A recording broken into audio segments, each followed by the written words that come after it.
Hello good morning साथीभाइ सबैजनालाई आज फेरि एउटा ब्लग्समा तपाईँलाई स्वागत छ। आज हामीहरू छुट्टी छ हाम्रो बुढाबुढीको र बुढीले यहाँनिर खोदालिरहेछ कपडाहरू पुरै लकेजहरू खोदालेर। ल त गाइस बुढी त रेडी भइसकेको छ।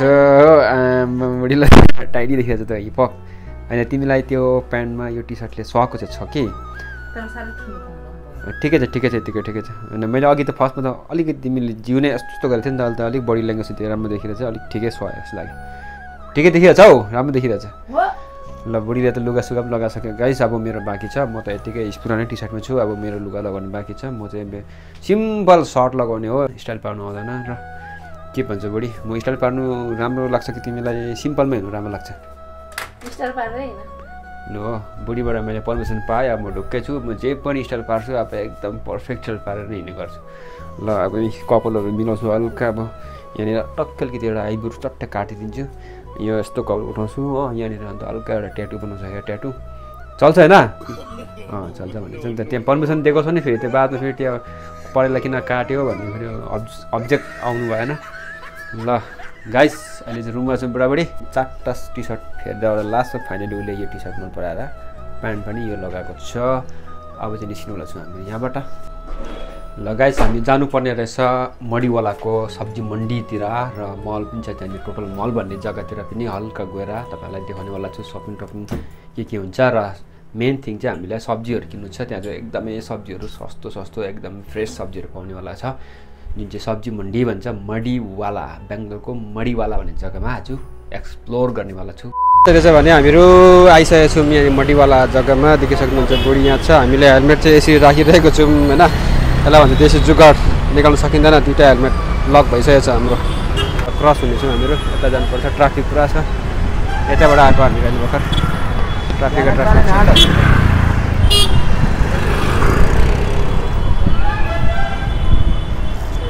अब हेर्दै जाउँ अगर के हुन्छ। जिपे चलेन भने त फर्किनुपर्छ।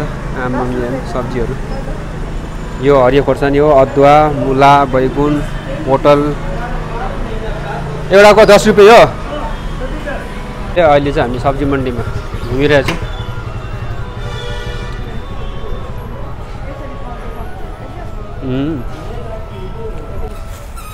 यो त निम्बु रस पनि छ कि त भएन भने 20 रुपैयाँमा पाएको यत्रो 20 रुपैयाँमा पाएको अरे गाइस यो चाहिँ होइन 20 रुपियाँ।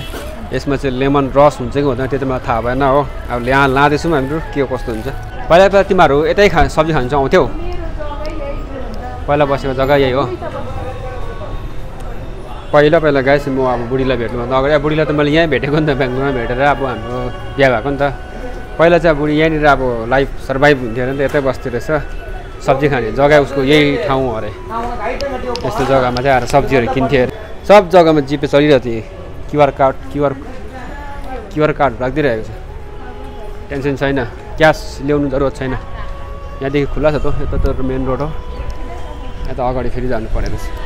कस्तो लामो बाटो रहेछ सिधा यो यस्तो लाइन त उतापट्टि पनि छ जस्तो लाग्छ डबल छ नि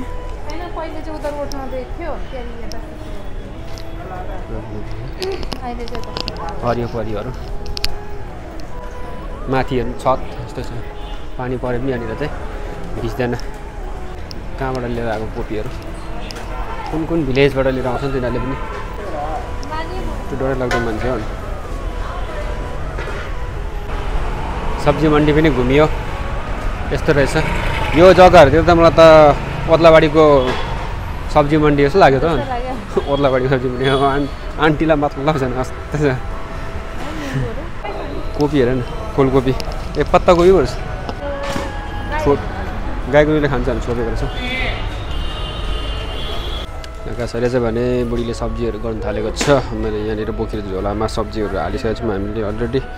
लसुन छान्दैछ उसले चाहिँ पाउ केजीको 50 अरे 20 रुपिस। आन्टीले के भन्दैछन् आन्टीले खाना खाएर निस्के फुर्ती भएर।